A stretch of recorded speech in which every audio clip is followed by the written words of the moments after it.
Okay. Okay, so we're recording now, and I would just like to welcome you, Tom Thorley, who you're a man with a wolf, right?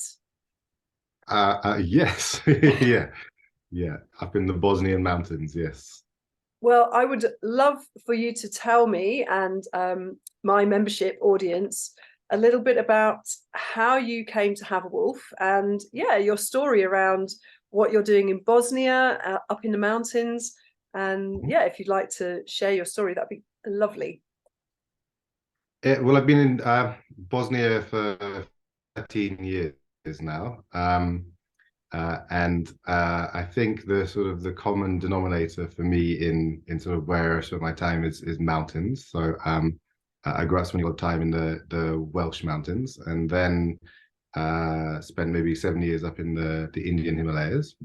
And I kind of found the Himalayas. I mean, I loved my time there, but I always needed a break. After about 5 months, I kind of felt always that I needed a kind of a break and a reset and things.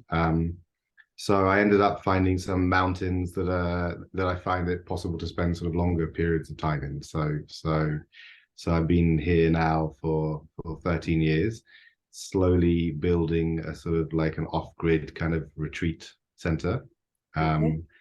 And yeah, and I sort of consciously sort of done it by hand, sort of over time.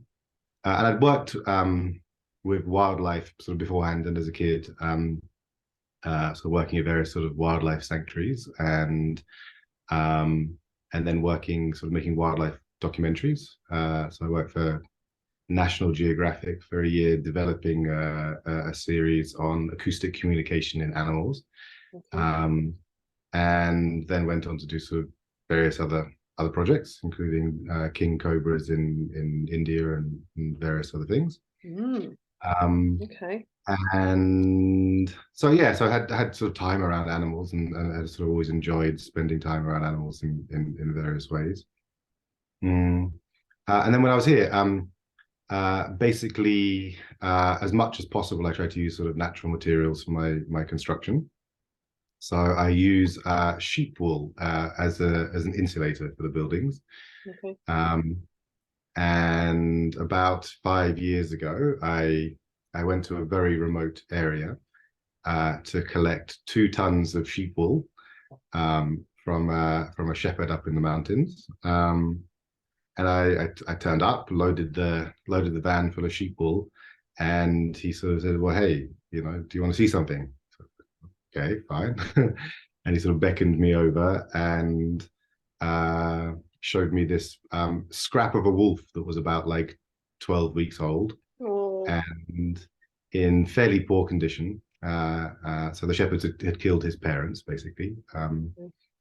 And I mean, for understandable reasons. I mean, it's a wild country in parts of Bosnia, and they were definitely a threat to the flock.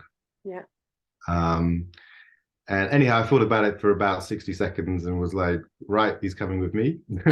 And so that's how I sort of came upon a wolf. And then as a foreigner living in a country, that there was no sort of legal structure at all that kind of allowed you to keep wild animals. I mean, full stop in the whole of Bosnia.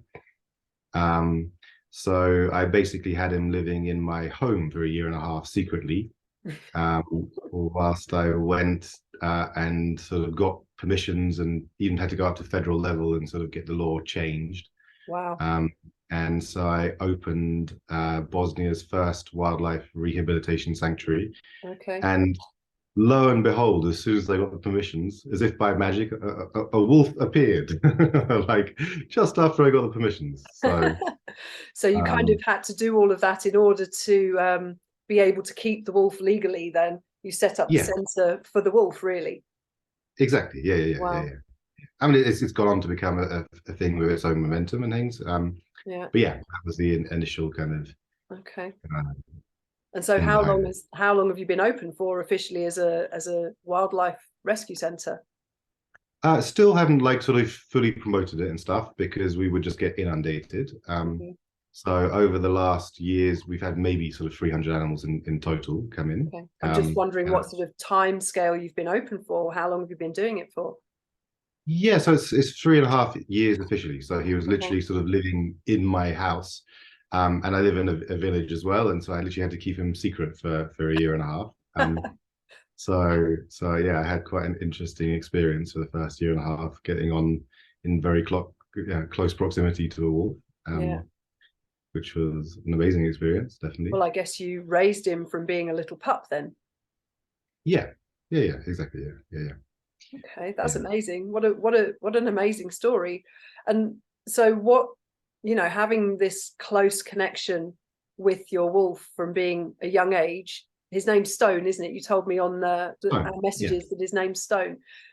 Mhm. Tell us about what kind of nature and personality and characteristics he has, because one of the other things you said in our messages was that he's quite different from how wolves are portrayed culturally, and so I'm quite intrigued to know what those differences are, and maybe if you came into contact with those kind of prejudices maybe against wolves in your time trying to keep him a secret, or what did you think the local people would do if they found out you had a wolf in your house? Well, actually, when it was revealed, they were actually really positive and kind of proud of their like funny foreigner who has these sort of curious habits. So yeah, and actually welcomed the whole situation in the end. Okay. The village has been sort of good at receiving it, and we actually rescued a bear this year as well. And Wow. wherever possible, we release back into the wild Uh-huh. as well. So we had a bear with us for 12 days recuperating, and that was an interesting experience. Uh, but yeah, I think from a behavioral point of view, I think the most kind of profound thing, I mean, sort of people often assume that their nature to dogs is very close. And there's one very, very, very profound difference. And I think I mentioned as well, but this holds true for European wolves, not necessarily American wolves, Okay. North American wolves. But they are very timid. And so it's the case that with a dog, you always like you set a bench line. Once you get to know them, you establish a rapport, and then that's there. So the next day when you kind of go, that rapport is there, and if anything increases over time. And with Stone, even after sort of growing up with him from such a young age, pretty much like every morning, you have to re-establish a connection. So and so even now, it can sometimes be 5 minutes after I've been in with him, or it can be an hour after I've been in with him before he kind of relaxes. So he's hyper vigilant, in a way again, which I don't know. He is never switched off ever. So he's sort of always very, very aware of his surroundings, and I mean he definitely responds differently to people that he knows. So I would say that the breaking of the ice each day is quicker with me than it would be with a stranger, for example. Yeah. But there is always that process. So it's kind of like you're always re-establishing the connection again on a daily basis. Mm-hmm. And so I would say that's probably the most sort of profound difference between from maybe the human experience with them or whatever, is the most profound difference between sort of a wolf and a dog. I mean, that really speaks to me in terms of the difference between a wild animal and a domesticated animal, in that he's clearly still very strong in his own wildness and hasn't had that kind of multiple generations of domestication, which kind of lets him let his guard down, maybe. Does that feel like it's relevant to Stone's situation? Yeah, I think it's definitely intrinsic to his being, and I think it is the case for all European wolves. They're known to be more timid and much harder to, in inverted commas, like tame than sort of North American wolves. Right. But one thing that worked very well is it actually takes like a lot of attention and energy to work with European wolves. Mhm. But I actually almost by accident managed something which has really made it a lot easier. And there's a sort of certain age at which you can kind of introduce new members to the pack with ease. So, for example, my two dogs that I had before were intrinsically fearful of him, even when he was a tiny puppy. Okay. So I think that they probably encountered wolves in the wild just when they're free roaming, and had an intrinsic kind of fear. But they're also Belgian Malinois, so they're fairly sort of high intensity kind of dogs. But when he was about 6-7 months, at that point in time, I was still looking for a female wolf companion for him, and it didn't sort of arise. The opportunity didn't arise, so I took the risk of putting him with a female dog of his age, and it was another Belgian Malinois. So she also had like very high intensity. I mean, from a strength point of view and power point of view, you could snap her in half in one bite. But in their play, when they were sort of young, she always just had a bit more energy than him, so she could always just go a bit harder for a bit longer than he could. So she is undoubtedly the boss in the relationship. Is very, very confident with him. And then what that does is, because she is submissive to me, he sees her being submissive to me, but at the same time, she's his boss, as it were, you know. Right. So what it does is it's been a very effortless way of sort of establishing hierarchy. So I think it would have been much, much, much harder to do if it had just been a relationship between me and him, just from the point of view of sort of, you know, even just the sheer amount of time that would have to kind of go into it. So it naturally sort of creates that hierarchy, and there's also a danger point when wolves meet, when they reach sort of sexual maturity, about whether they will accept even their current sort of pack members and stuff. And I think we're well past that point. It's sort of 2 to 3 years old is sort of when they reach sort of sexual maturity. Right. And so Stone is 3-ish. No, he's maybe nearly 5 years, 4.5, 5 years old. Okay. Yeah.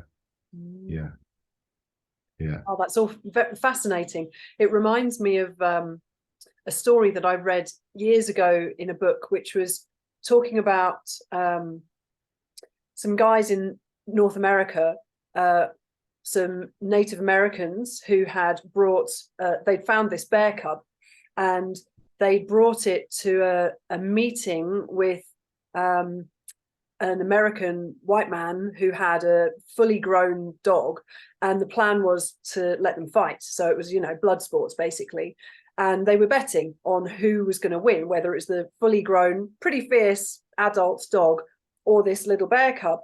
And the Native Americans were putting all their money down on the bear cub, and when they were asked why, they were like, because he's a wild creature, and it doesn't matter that he's tiny and small, he's wild, you know, and he's still got that wild instinct in him that has not been bred out, whereas the dog is still a domesticated creature, you know. And when they finally put the two animals together to fight, the bear cub took one swipe and just slashed the dog's face, and then it was all over, you know. So this kind of idea that that wild instinct is so very powerful is really interesting to talk to you about, Stone, and your journey with Luna, isn't it? Who's his dog friend, his pal, and hearing about their relationship, and that kind of almost like she's an intermediary between the wild wolf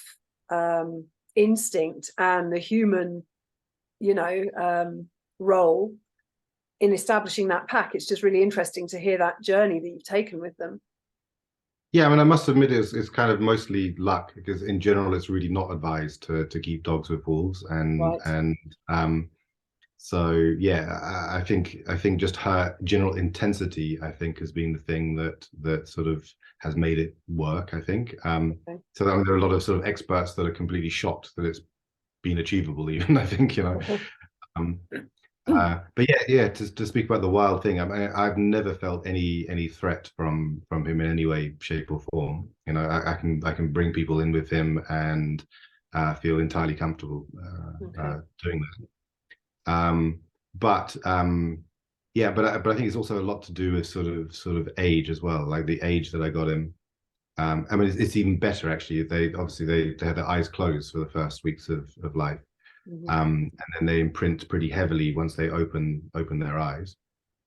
So I had him after his eyes were open, and so again, it's actually sort of unusual how closely he does relate.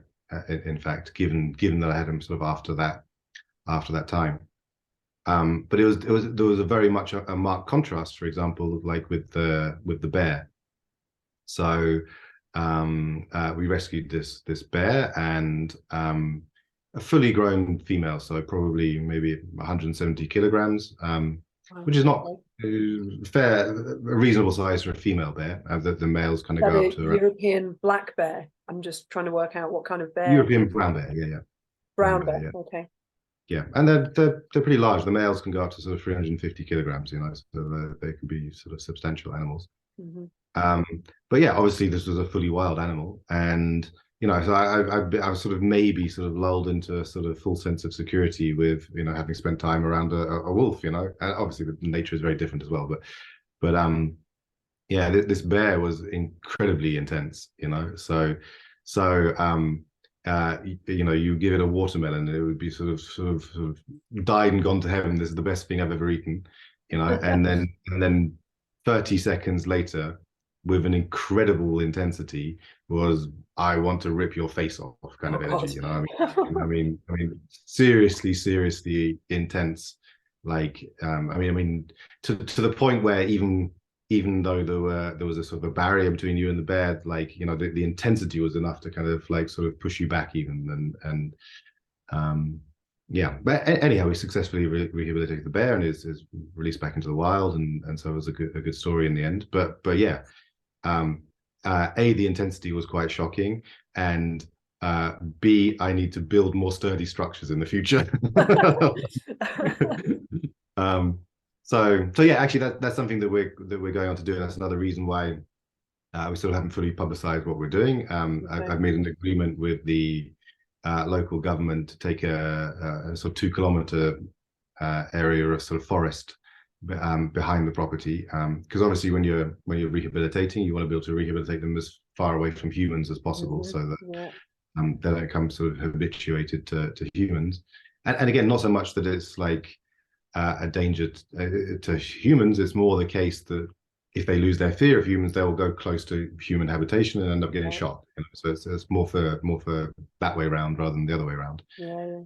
Mm.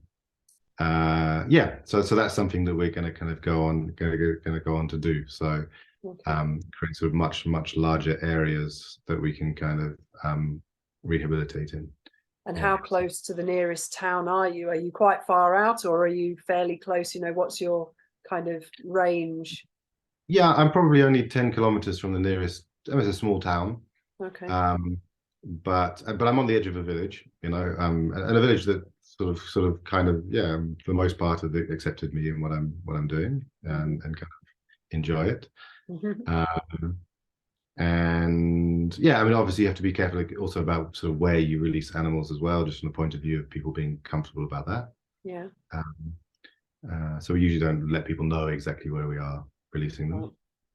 Right. And are you close enough to kind of wilderness areas that you can fairly easily release them without having to, I don't know, I've got images in my mind of films where I've seen wild animals being released and they kind of have to airlift them and things like that, you know. What are the logistics and the practicalities around how you're going to go about doing that? It depends on the animal, of course, you know, but sort of large animals, we usually get a vet in that will tranquilize them Right. to move them. but wherever possible, we don't do that, and certainly with smaller animals, no. And yeah. So I mean, even though I'm sort of 10 kilometers from a town, it's a road that goes to this village and sort of nowhere else and ends in the village. Right. So actually, there are large areas of sort of wild land around. Mm-hmm. Yeah, I mean, there's definitely, I mean, yeah, a pretty wild feeling in general here, I would say. Yeah. Yeah. And so I'd like to ask you, if you don't mind, the sort of what are your perspectives on the cultural narratives around wolves, as opposed to what you've experienced with stone? And yeah, would you like to speak to that? Because one of the things that we are going to be looking at in our membership, in our group, is the archetypes of the wolf. The big bad wolf, the woman that runs with the wolves, the wolf warrior. Wolves are such a very powerful symbol in so many different cultures, both positively and negatively. And so I'm intrigued to know what your personal experience is around that, and whether you think that some of those archetypes are fair or accurate or not accurate. Yeah, I'd like you to speak to that if you'd like to. Yeah, I think I mean, so I can certainly speak for Europe. Again, maybe not so much for North America, but I mean, wolves absolutely avoid people. So within this village, there are old men. Most of the old men have never seen a wolf, even, and these are guys going out hunting and logging and stuff, going deep into nature. And yeah, I mean, I actually haven't spoken to a single one in this village who has actually seen a wolf with their eyes. There are definitely wolves around. There are known to be wolves around. Occasionally, there have been attacks on livestock, but fairly rarely. But they absolutely steer clear of humans. Whereas bears, they'll walk down the main street of the village, kind of thing, sort of. Yeah, there's a sort of very different kind of sort of relationship with bears and wolves, for example. Okay. And actually, there have been no bear attacks in certainly the last 15 years here, anyhow, as well. So also, there's no direct threat from bears either. But yeah, so this idea of them sort of hunting humans or even interacting with humans in any kind of negative way is just totally not realistic. They have learnt over the generations to completely avoid humans, and they do an extremely good job of it for the most part. Wow. Do you ever hear them howling? Because one of the other kind of well-known archetypes is hearing the wolves howling, isn't it? And at full moons and things like that. No, also, yeah, absolutely not. Although there's a really cute. I mean, one of the things that I think endeared Stone to the village. It's actually a Muslim village, Okay. and they have the call to prayer only like once a week on a Friday at lunchtime, and Stone absolutely invariably howls along with the call to prayer. So my joke has always been that he's a good Muslim wolf, and everybody agrees. That's very interesting. I had a friend many years ago, and he had a husky dog, and I have very fond memories of him bringing this dog to it was a squat party that we were running in this disused building in Leeds in in Yorkshire, in West Yorkshire. And another friend of mine was playing the didgeridoo, and the husky dog started howling along to that, and he howled for it was like an open mic night, and the husky howled for the entire time that the didgeridoo was being played. So there's definitely some kind of connection there, isn't there, with like connecting with the pack, I guess, or that vocalization of a call of some kind. And then the other interesting sort of element in that regard is that there were no howling dogs in the village, right, until Stone turned up. Okay. And actually a lot of the dogs have sort of found their howling voice basically by sort of having him around. So you hear barking dogs of an evening and of a night and whatever, but no howling dogs. And actually that was one thing I was kind of lucky. I mean, you know, he was with me in secret for a year and a half, and just towards the end of that time, when I still wasn't sure if I was going to get the permissions, he sort of started howling. So I was like, shut up. You know, like, you know, he was just sort of finding his voice at that age, basically, you know. So And yeah. are there certain times that he likes to howl, or are there things that kind of set him off? I'm intrigued to know what because I have a dog that likes howling, and in the area that I live in Guatemala, there are a lot of street dogs and feral dogs, as well as dogs that are kept by people as pets. And I live maybe a few miles out of the local town, down a dead-end road that finishes at the bottom of a volcano. So I actually live on the bottom of a volcano, and there are lots of dogs in this area that every so often they'll all start howling, and there'll be a big kind of communal howl that will go up, and it will go on for maybe 10, 15, 20 minutes, and then it'll all die down and they'll be quiet again. Yeah, what makes Stone howl? No, I must admit I haven't noticed a common denominator. Yeah. I mean, as I say, definitely always this call to prayer kind of gets him off and gets him going. Yeah. But yeah, other than that, I haven't noticed a common thread actually. Yeah. Okay. Yeah, I can't say that I have. Yeah. One of the stories that I was told, again in our local area, this is indigenous Mayan area, and the indigenous Mayan population are very strong. Guatemala has like over 80% population of indigenous Mayan people, so they make up the vast majority of the population here. And there are lots of old stories, very spiritual stories, because it's a very shamanic culture here. And so when I told one of the local people about my dog really kicking off one night, I'd only just got him, so he's quite new. I didn't know him very well, and he's a Doberman. And I was saying to him, oh, it was very strange. Like, he just started howling for no reason and barking very loud, and he desperately wanted to go outside. So I was telling a local person this, and they said to me, what time was it? And I said, it was about 10 o'clock. They said, oh, yes, and nodded knowingly. They said, oh, yes, between 10 o'clock and 11 o'clock at night is when Mashimon walks at nighttime. And Mashimon is a local spirit here that is very old and indigenously recognized as one of the local land spirits in this area. And apparently a lot of people in the local culture, they do ceremony to Mashimon between 10 o'clock and 11 o'clock at night. So my friend said to me, oh, yes, he will have seen Mashimon walking. That's what, you know, that's what he's howling at. So there's definitely a local kind of cultural referencing to the dogs being able to sense the spirits in this area. Yeah, interesting what you say about the wolves avoiding the humans as well, because we have similar stories here around the big cats. We don't have wolves in this area, but we do have big cats. There are jaguars in Guatemala, and I'm not entirely sure if there are also pumas, but the local people actually call them tigers. I mean, they're not Asian tigers like, you know, the tigers that we would know as coming from India and Asia and you know, that area of the world. But for some reason in the local language, they call the big cats that roam around here tigers. And again, I've never met anybody that's actually seen one, but they say that they roam around on the volcano. So yeah, similar, you know, they keep themselves to themselves, and they're quite elusive, I would say. So yeah, it's interesting to hear that the wolves are quite similar, because that definitely goes against the sort of cultural narrative of them as hunters or man-eaters, and you know, that kind of narrative.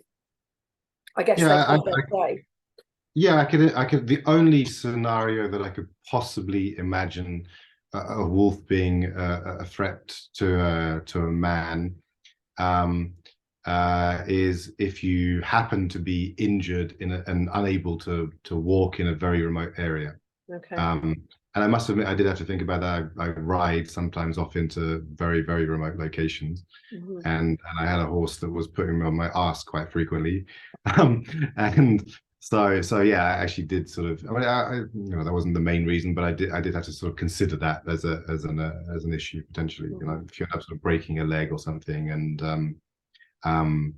you're really out somewhere remote, then potentially it could be an issue. But even then, yeah, I mean, wolves are very much programmed to avoid humans, you know. Okay. And what Yeah. about if they were, rather than being individual wolves, if they were in a pack group environment, do you think that dynamic might change because there were more of them and they would maybe think that their No, chances were higher? no, no, really not. And I became friends with a local woman who was a wolf researcher, and yeah, I mean, most of the wolves here are in packs, basically, you know. Yeah. So so yeah, yeah, not even as packs, they're very, very much kind of avoidant of people. Okay. Yeah, They'll still keep yeah, themselves to themselves. yeah, exactly. Yeah, Right. yeah, yeah. And so another one of the themes that we're going to be looking at in terms of connecting to the cultural archetypes of the wolf is this difference and distinction between lone wolves and pack wolves. Hmm. So yeah, if you'd like to speak to that in terms of your knowledge and experience, then I'd love to hear what you've got to say about those differences.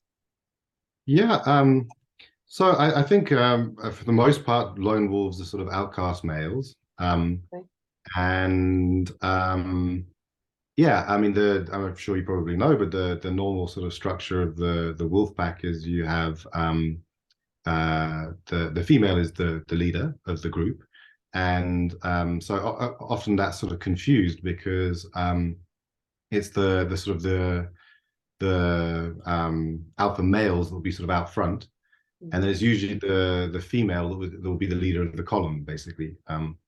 And then sort of the more junior males will sort of be sort of flanking the column. Okay. Um, In and terms of how they travel. yeah, in terms of sort of how they move and how they're structured. But yeah, it nearly always is a female wolf that's sort of the leader. That's the leader of the pack in reality. Okay. And again, I can say that for sure for European wolves. I'm not 100% sure for North American, but I think the structure is similar with North American wolves as well. And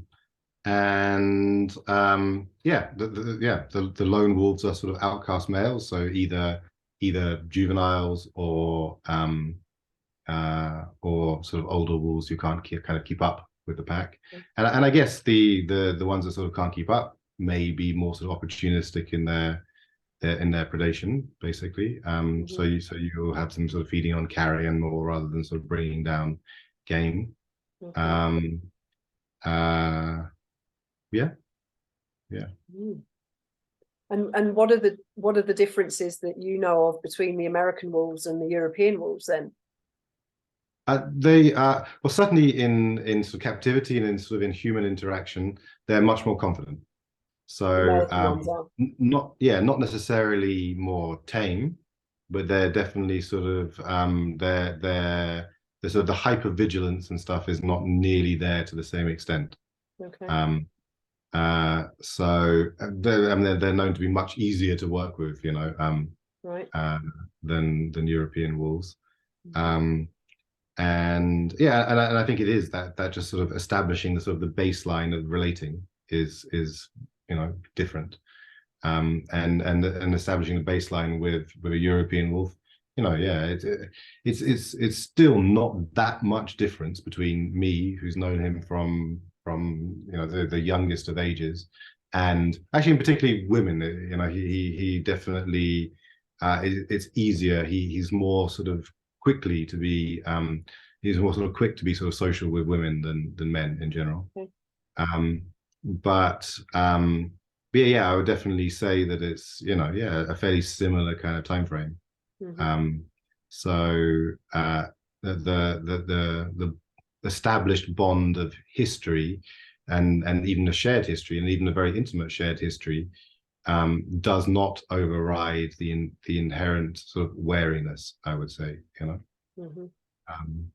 Yeah, and then that really is the most sort of striking thing, you know. And it's kind of interesting, you know. I mean, it's also in the sense of keeping sort of healthy relationships as a human, you know. Actually, there is a lesson there as well, that actually maybe seeing somebody with fresh eyes on a continuous sort of ongoing basis helps keep respect in the relationship, I think, actually, as well, you know, rather than sort of becoming sort of too used to something and taking for granted a relationship. Actually, the sort of the respect and sort of honoring sort of comes by understanding that you have to sort of work on a relationship every day, potentially, you know? Yeah, it sounds like Stone is very much in the moment, in the present. You know, what you're talking about there is not establishing kind of expectations around behavior and relationship, and it being a moment by moment daily re-establishment of or kind of wiping the slate clean and getting a new chance every day to maintain or to create and maintain a good relationship. Yeah. So I like the fact that, you know, the way that you're bringing his character traits into maybe lessons for humanity. I think this is one of the very powerful lessons around the shamanic observation of animals in their wild and natural environment. Is, I don't know how much you know about shamanism. Like, my membership is a shamanic group. It's a shamanic membership, which is based around the idea of the vision quest of seeking answers both from nature and from spirit, and to connect with your own soul and yes, the spirits of nature and the spirits that are maybe less seen, you know, unseen. And in lots and lots of traditional shamanic cultures, people have historically observed animals as well as plants and other beings of nature, but particularly animals, to see what their nature and what their behavior patterns are in order to gain wisdom and knowledge and understanding around those particular animals. And I think there has been a very ancient, long-standing fascination by humans of animals, and a connection between humans and animals, very, very much so. Humans often taking on the nature or characteristics of their chosen animals, or perhaps those animals have chosen them.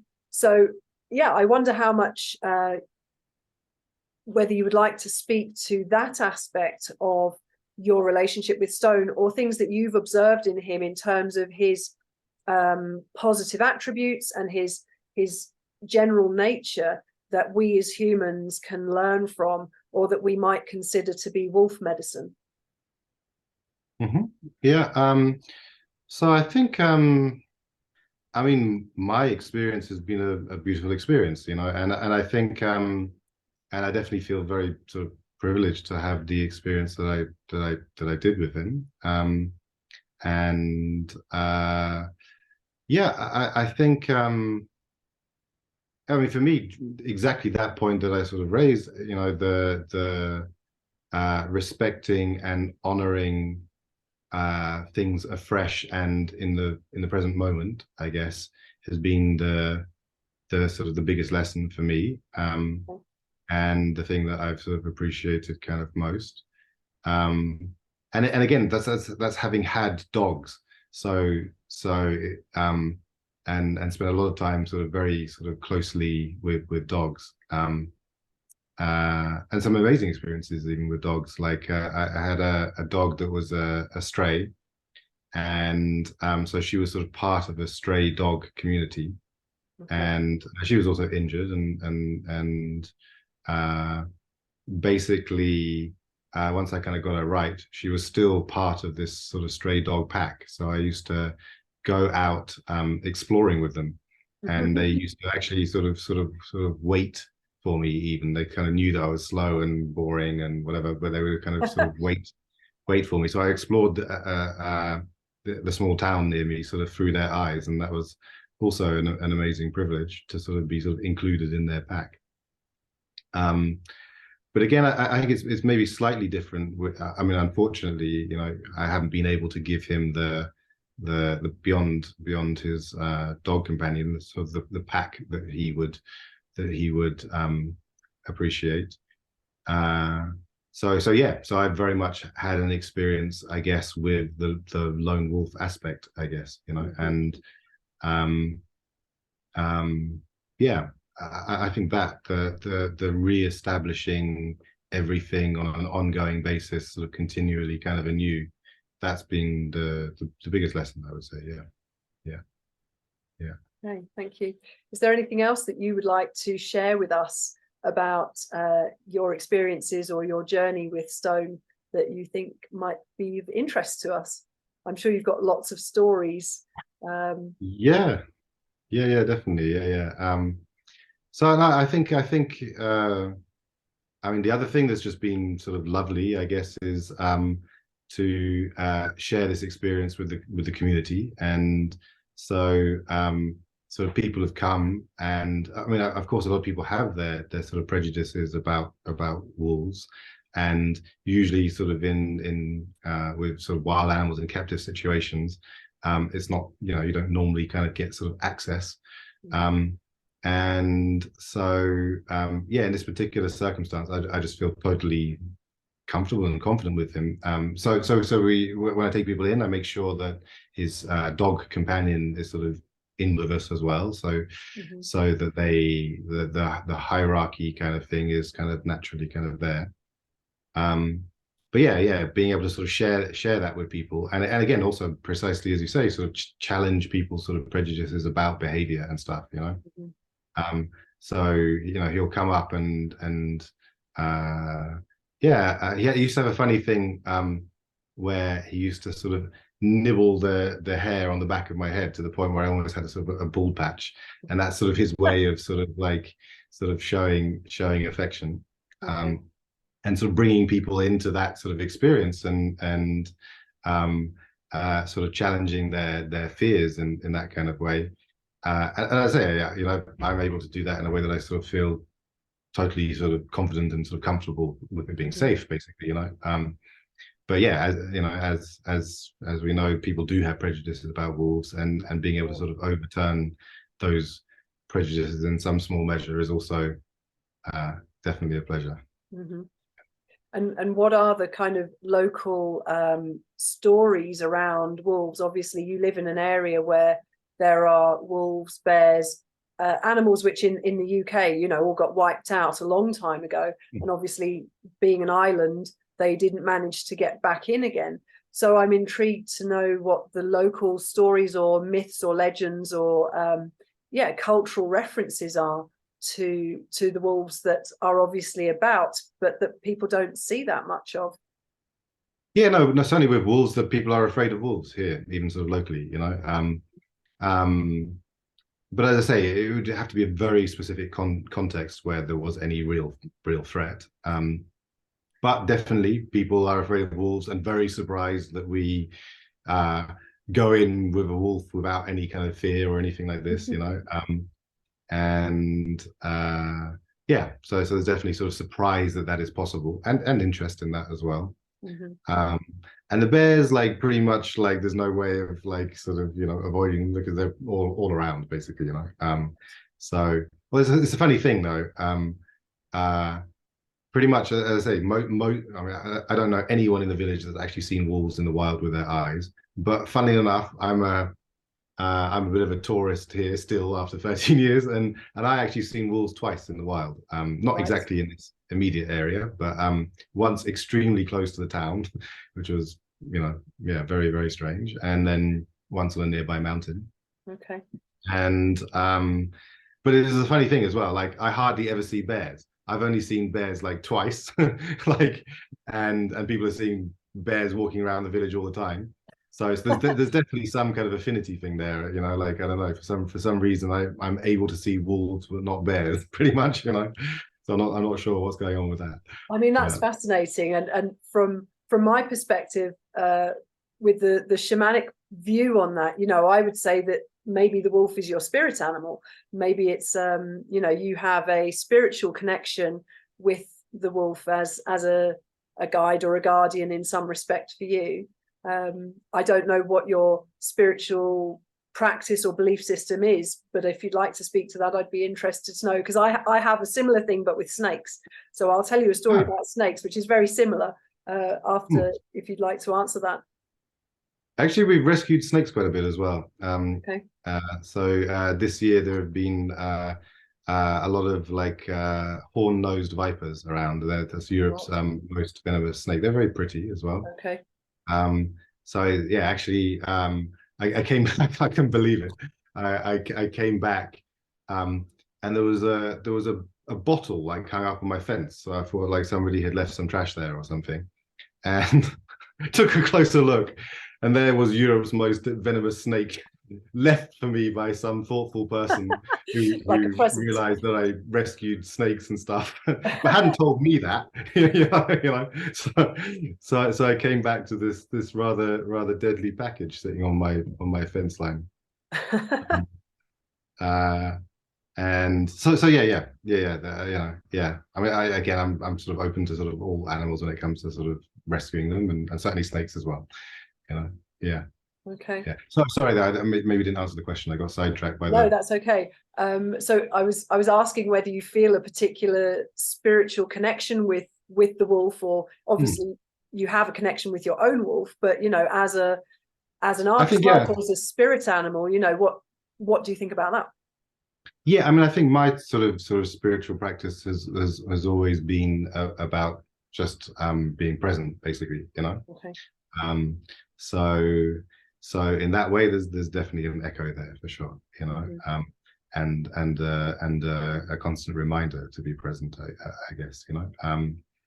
And I'm very open to sort of like shamanic traditions and things as well. But sort of my sort of explicit practice has sort of always focused on being as present as I possibly can in all circumstances.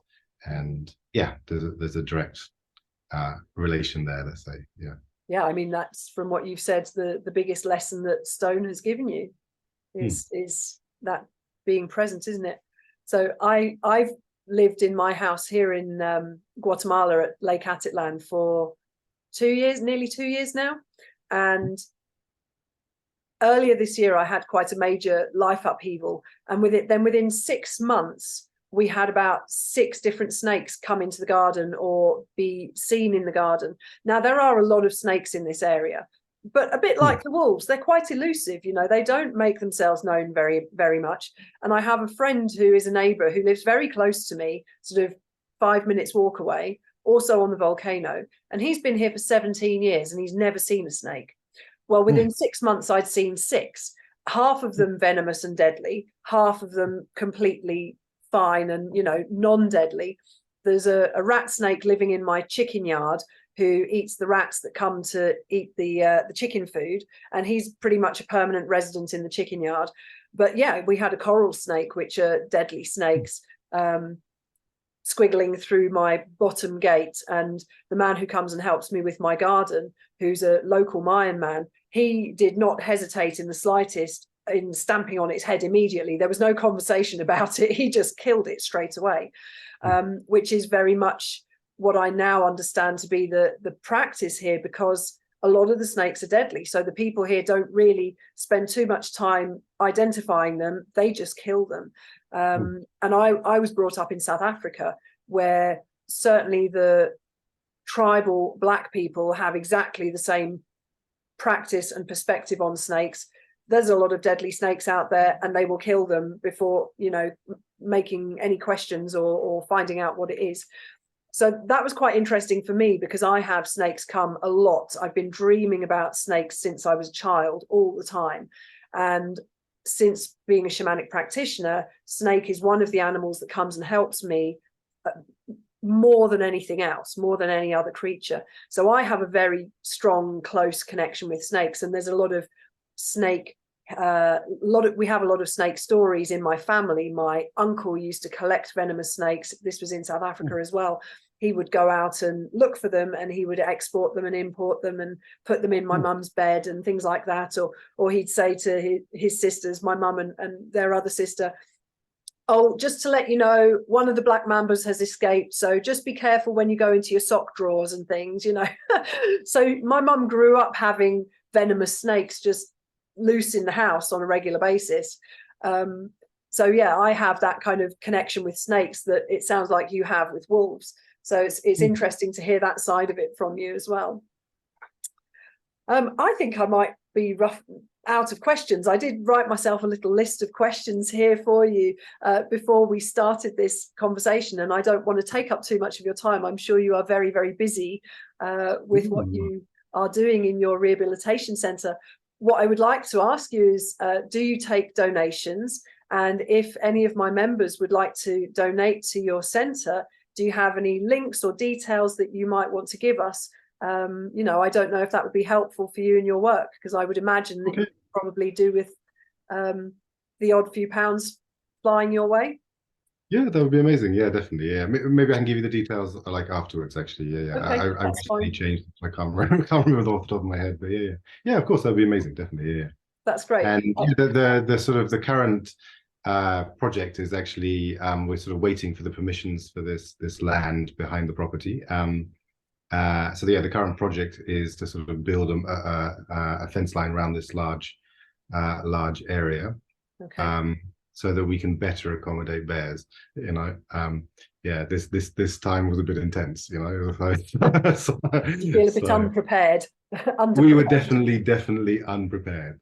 You know, I mean, a 170-kilogram female was just about doable, but a 350-kilogram male, yeah, definitely, we would not have been prepared for that. For sure. And so, has that land been donated to you by the local municipality, or?